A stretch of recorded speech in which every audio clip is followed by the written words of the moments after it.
Okay, M18 fuel saw comes standard with a 3/8 043 chain, which just doesn't cut it.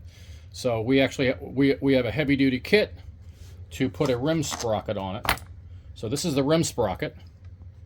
It comes standard with a spur sprocket. This is a rim sprocket. It comes standard with a spur sprocket. So our kit includes this device and the rim sprocket. This is actually a 325 rim sprocket. You can actually put a 3/8 as well, but we prefer the 325 chain.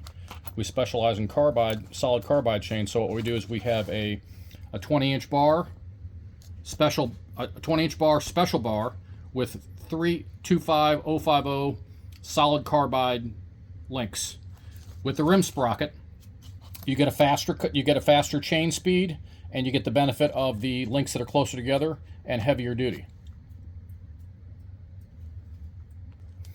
Okay, so this is installed. It just takes a few minutes to install, and again, you can interchange this rim sprocket. This is the wear part, and it also floats on the spline, so it actually has a smoother, far superior action when you're actually cutting.